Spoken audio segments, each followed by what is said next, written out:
1, go! Magsitayo ang lahat. Maaari bang pangunahan ng panalangin Binibining Novales? Sa ngalan ng Ama, ng Anak, ng Espiritu Santo. Amen. Magandang araw, Section Maharlika. Bago kayo magsiupo ay ayusin muna ang hanay ng inyong mga upuan at pulutin ang mga basurang nakakalat. Ugaliin maayos ang mga hanay. Ayan. Tapos na ba? Maaari na kayong magsiupo. Kalihim sa klase, meron bang lumiban sa ating talakayan ngayong araw? Binibining sir na? Ayan, kung wala talaga namang patunay, yan ang nais ninyong matuto ng mga bagong aral. At bago natin simulan ang ating talakayan, ay basahin muna ang ating panuntunan upang masiguro ang kaayusan ng ating klase. Tapos na ba? Ayan. Maraming salamat. Inaasahan kong malinaw at nagkakaintindihan tayo sa ating alituntunin sa loob ng silid-aralan. Bago magsimula ang talakayan ay magkakaroon muna tayo ng pambasiglang gawain na pinamagatan ko, hula-rawan. At narito ang ating panuto. Sa larong ito, huhulaan ninyo ang mabubuong salita gamit ang mga larawang pinag-uugnay. Mayroon lamang kayo 10 segundo upang hulaan ng tama ang mga larawan. Binibining Novales, kataas ka na yung kamay. Ano ang sagot ko nito? Tama, ito ay tugma. Binibining Queenie, tama, ito ay saknong. Nagtaas naman ang kamay si Binibining Sir na. Anong sagot ko dito? Ito ay taludtod. Tama, no? Ang husay nyo. At sa pang-apat naman, nagtaas ng kamay si Ralph. Ito ay tama, hula.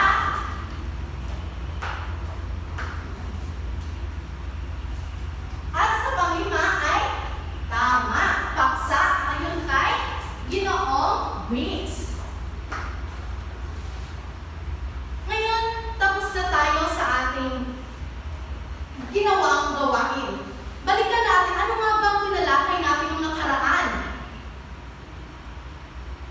Ayan, ito ay tula ni Pat V. Villapuerte tungkol sa pamana na pinamagatang kultura ang pamana na nakaraan at regalo ng kasalukuyan. Ano naman ang pangunahing layunin ng isang tulang naglalarawan? Karen, tama, no? Ito ay naglalarawan at pukawin ang imahinasyon. Ikaw naman, ano ang apat na pangunahing elemento ng tulang naglalarawan binibining ulidan? Ang mga tayutay, larawang diwa, estilo ng paglalarawan at ang maayos na struktura at tema. Magaling. At ikaw naman, binibining pasito. Ano ang relasyon ng kultura sa tulang naglalarawan? Tama, no? Sa tula ni Villapuerte, ang kultura ay tinuturing na pamana na nakaraan, mga tradisyong minana sa mga ninuno, regalo ng kasalukuyan, bagay na dapat pahalagahan at sa kasalukuyan at isang buhay ang kinabukasan na patuloy na iiral at iingatan para sa masusunod pa na henerasyon. Ngayon, alamin natin ang layunin ng ating talakayan ngayong araw. Narito, basahin natin ang layunin ng malakas. Maraming salamat. Bago tayo lumako sa ating formal na talakayan ngayong araw, ay magkakaroon muna tayo ng panibagong gawain. At ngayon ay, ito ay pangkatang gawain. Ito ang pangkat-2 at ang pangkat-3. Magbibigay ako ng mga papel sa bawat pangkat, no? Narito.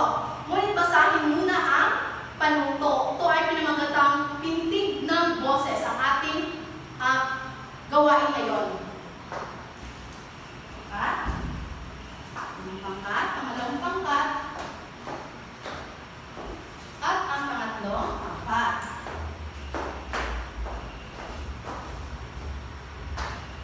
Matapos niyong basahin ang bawat pangkat ay magbabahagi sa harap ng klase batay sa na ibigay na tula at ipapaliwanag ang pangunahing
binasa, tula o binigay na gawain.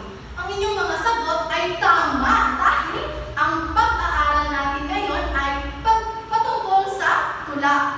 Kung saan ito ay tumutukoy sa pagpapahayag ng damdamin. Sa araw na ito, ang tatalakayin natin ay hindi lamang tula, ngunit mga uri nito.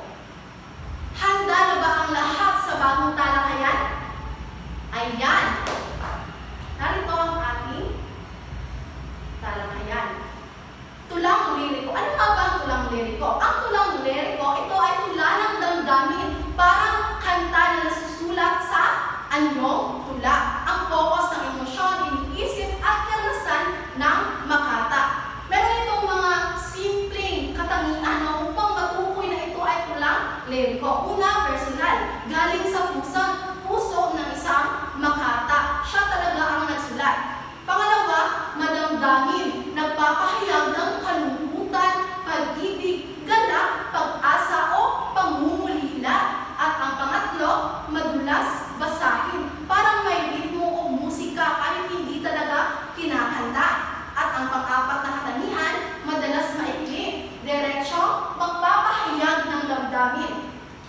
At alamin natin, tapos na tayong malaman natin ang mga katangian ng isang tulang liriko. Alamin naman natin ang mga uri nito. Unang uri ay ang awit o dalit suyo. Ito ay, pag sinasabi natin awit, ito ay tula ng pag-ibig. Madali ito matukoy. Ito ay patungkol sa romansa, maalam, malungkot man o masaya pagdating sa pag-ibig. Ang tema kapag nagsusulat ka o nakikita mo ang isang tula, ang tema dapat ito ay pagmamahal sa isang tao. Kapag nakita mo na ito ay pagmamahal, ito ay tulang awit. Ngayon naman, alamin natin ang sunod. Ang elihiya o dalit lumbay. Ito ay tula ng dalamhati o pagdadalamhati o pamamaalam ng isang tao. Ang mood dito ay malungkot, mapagmumuni-muni at sentimental o sentential. Ang tema naman ito ay sa pag-aalala sa mga yumao o pagluluksa. Madalas natin ito naririnig sa mga merong bangkay na nakapwesto lang dyan sa kanilang tahanan. Ito ay madalas binabasa sa mga tahanan na merong patay. Sunod naman ay ang oda. Pag sinasabi natin oda, dalit puri. Ibig sabihin, ito ay ang tula ng papuri. Ang mode dito ay marangal, puno ng paghanga at pagbibigay pugay sa isang tao, bagay o ideya na bayani, sa bayani ba, kalikasan o sa kalayaan ng ating bansa. At sunod naman sa oda ay ang tulang dalit o dalit samba. Ito ay tula ng pagsamba. Ibig sabihin, mapagbiyaya, mapagpasalamat o devosyonal ang tulang ito. Papuri sa Diyos, ito ay patungkol sa Diyos o sa dakilang kapangyarihan. Sunod naman ay ang tulang soneto o dalit warit. Ang ibig sabihin sa tulang ito ay maingat na pag-iisip, masinsinan, malalim at may resolusyon. Binubuo ito ng 14 na linya, nagpapakita ng suliranin at paliwanag. Ang unang taludtod ay nilalahad ang problema. Merong 8 taludtod, sa ikalawang taludtod naman ay merong 4 na binubuo ng pag-iisip mo tungkol dito sa problema. At ang pangatlo ay binubuo ng 2 taludtod at binibigyan ka ng malaking realisasyon o solusyon. Inaasahan ko na nauunawaan ninyo ang ating talakayan upang lubos o masiguro na mayroon kayong natutunan sa ating tinalakay ay magtatawag ako ng mga pag-aaral upang sagutin ang aking mga katanungan. Carlo, ano ang ibig sabihin ng tulang liriko? Ang tulang liriko ay tama, isang uri ng tula na naglalahad ng personal, damdamin, saloobin at kamustahan ng mga makata. Ano naman ang uri ng mga tulang liriko? Binuong rap. Tama, no? Meron itong awit, elihiya, oda,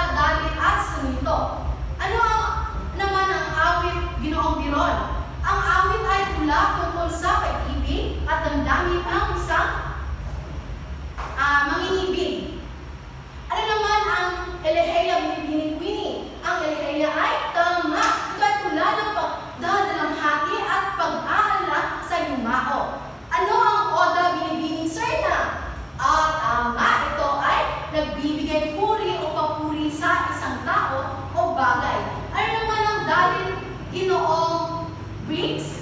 Tama, ang galit ay maikling tula na papuri sa Diyos. At ang panghuli, anuman ang sunito, Ginoong Bermeo. Ang sunito ay tama, tula na may 14 na taludtod at nagpapaliwanag ng suliranin at paliwanag sa mga suliranin. Ngayon, magkakaroon tayo ng isang gawain. Ipapakita ko sa inyo ang isang video habang pinapanood ninyo ito. Makinig kayong mabuti dahil ito ay isang sikat na tulang liriko. Isang oda na pinamagatang Bayan Ko na isinulat ni Jose Corazon de Jesus. Pagkatapos ninyong mapanood at mapakinggan ang tula, pag-isipan ninyong mabuti kung ano ang nais ninyong iparating ng Makata. Pagkatapos ng video, kayo ay gagawa ng isang maikling reflection tungkol sa tula. Isusulat ninyo ito sa isang tama kalahating papel. Mayroon lamang kayong 10 minuto para tapusin ang gawain. Handa na ba ang lahat? Narito ang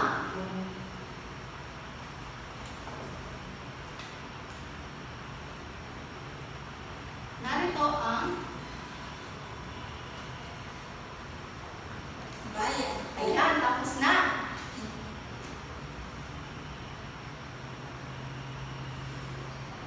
Ngayon, kayo ay nagpakita ng pagiging aktibo sa klase. Kaya naman upang lubusan pa ninyong matutunan ang ating talakayan, ay magkakaroon tayo ng isang gawain na tatawagin natin tulang itang halmo. Narito ang kanutot. Ako ay magpapakita sa inyo ng iba't ibang tulang liriko sa pamamagitan ng isang video. Hahatiin ko ang klase sa 3 pangkat. Ito naman ang unang pangkat, ito ang pangatlong pangkat at pangalawang pangkat. Malinaw ba? 1, 2 at pangatlong pangkat. Bibigyan ko ang bawat pangkat ng isang uri ng tulang liriko mula sa mga ipinapakitang halimbawa at inyo itong itatanghal sa klase ng may bastong damdamin at pag-unawa sa tula. Bibigyan ko kayo ng 2 minuto bilang paghahanda at sa inyong presentasyon at 3 minuto naman para sa pagtatanghal na may total na 5 minuto. Naiintindihan ba ang lahat? Kung gayon ay para sa unang pangkat ay ang ito.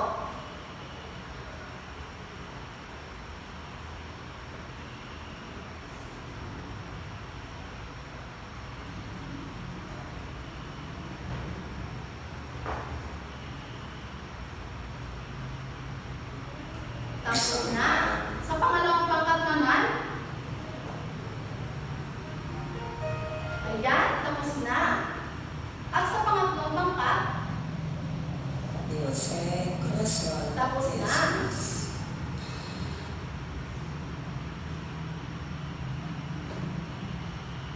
Ngayon, sa unang pangkat, ang unang pangkat ay ang tulang relihiya. Ikalawang pangkat ay ang tulang galit. At ang panghuling pangkat ay ang tulang oda. Hindi lamang dito, sa 4 na sulok ng silid-aralan ay nagtatapos ang inyong pagkatuto. Kaya naman, para sa huling bahagi ng ating klase, ay mag-iiwan ako sa inyo ng isang takdang aralin na tinatawag na likhang damdamin. Ayan. Basahin mo ang panutot. Ayan, sariling tula. Gagawa kayo ng isang tulang liriko na binubuo ng 2 saktong laman. At maaari kayong pumili ng anumang uri ng tulang liriko. Maaaring awit, relihiya, oda, dalit o sinito. Gagamitin ang wastong paglalarawan, mga salitang nagbibigay sa tula ng imaheng makakatulong upang maramdaman ng mga mambabasa ang nais ninyo iparating. Isulat ninyo ito sa malinis na isang buong papel at ipapasa ninyo ito sa susunod na klase. Nagkakaintindihan ba? Malinaw ba ang panutot? Ayan,